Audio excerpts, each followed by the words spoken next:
जब भी हम भूतिया जगहों की बात करते हैं तो भानगढ़ किले का नाम सबसे पहले आ जाता है। कहा जाता है कि यहाँ आज भी दीवारों पर कान लगाने से आत्माओं की आवाज़ें सुनाई देती हैं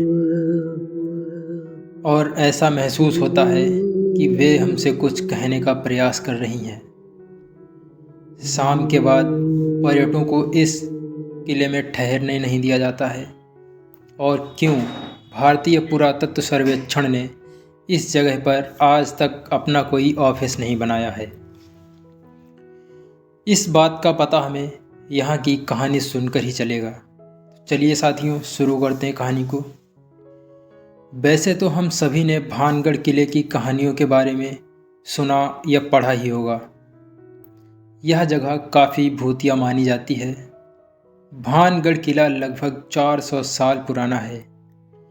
कहते हैं यहाँ पर आत्माएं पर्यटकों के साथ बात करने की कोशिश करती हैं। यह किला 17वीं शताब्दी में माधव सिंह ने अपने छोटे बेटे मान सिंह के लिए बनवाया था। इस जगह की अनोखी बात यह है कि यहाँ घरों में छत नहीं है।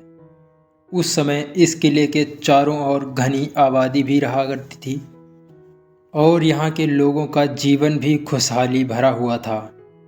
पर फिर आखिर ऐसा क्या हुआ कि लोग यहाँ आने से भी कतराने लगे, और क्यों भारतीय पुरातत्व सर्वेक्षण ने अपना एक भी मुख्यालय यहाँ नहीं बनाया है? दरअसल इस बात की पुष्टि के लिए यहाँ कई कहानियाँ प्रचलित हैं, जिनमें से सबसे प्रसिद्ध कहानियों में से एक है राजकुमारी रत्नावती की कहानी। कहा जाता है कि इस किले में एक बेहद खूबसूरत राजकुमारी रहा करती थी, जिसका नाम राजकुमारी रत्नावती था। कहा जाता है कि राजकुमारी रत्नावती की सुंदरता की चर्चा बाहरी राज्यों तक थी। एक दिन राजकुमारी रत्नावती अपनी सहेलियों के साथ बाजार गईं। वहाँ वे एक इत्र की दुकान पर रुककर अपने लिए इत्र खरीदने लगीं। तभी पास में खड़े सिंघिया सेवड़ा नाम के व्यक्ति की नज़र उन पर पड़ जाती है। सिंघिया सेवड़ा उसी राज्य का रहने वाला था जिसे काले जादू का महारथी माना जाता था। राजकुमारी रत्नावती की सुंदरता को देखते ही वह उन पर फिदा हो गया और सोचा कि वह राजकुमारी को किसी भी कीमत पर हासिल करके मानेगा।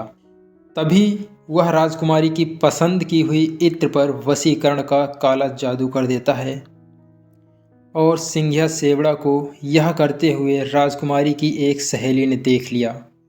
पर उसने वहाँ सिंघिया सेवड़ा के डर के कारण राजकुमारी को कुछ नहीं बताया।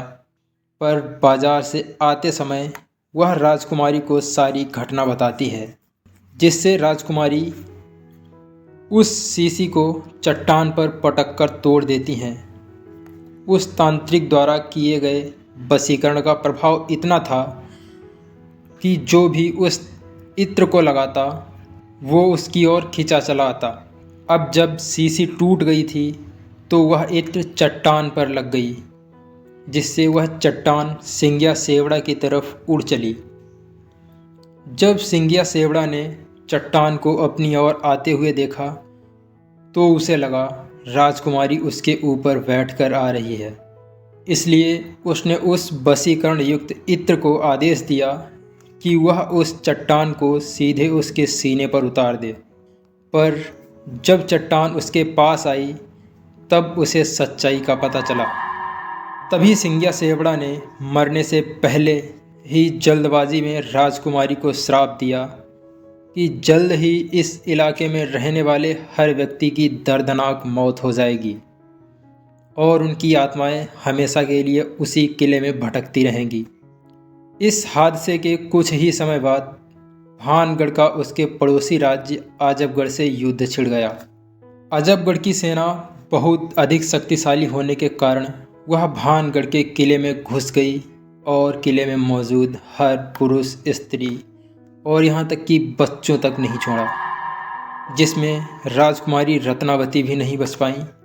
कहा जाता है कि इस कत्लेआम के बाद ही वह किला श्रापित हो गया, जिसके बाद मारे गए मासूम लोगों की आत्माएं किले के अंदर ही भटकने लगीं और स्थानीय लोगों को वहाँ से इंसानों के रोने की आवाज़ें आती थीं और उस किले के पास जाने वाले लोगों के गायब होने की घटनाएं बढ़ने लगीं, जिससे कि कुछ ही समय में किले के पास रहने वाले लोग यहाँ से पलायन कर गए और देखते ही देखते यह किला और उसके पास का इलाका वीरान हो गया।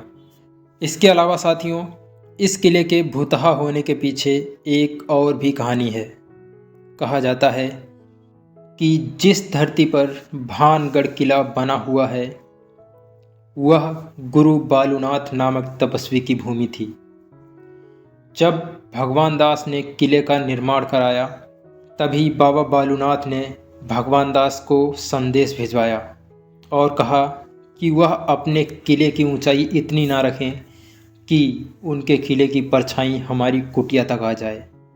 यदि ऐसा हुआ तो बड़ी दुर्घटना का सामना करना पड़ सकता है, परंतु भगवान दास ने उनकी चेतावनी को अनदेखा कर दिया। जब वह किला बनकर तैयार हुआ तो उसकी परछाई बाबा की कुटिया तक पहुंच गई, जिससे बाबा ने श्राप दे दिया कि भानगढ़ पूरी तरह तबाह हो जाए। वैसे साथियों, आप लोग इस भानगढ़ किले के बारे में क्या सोचते हैं?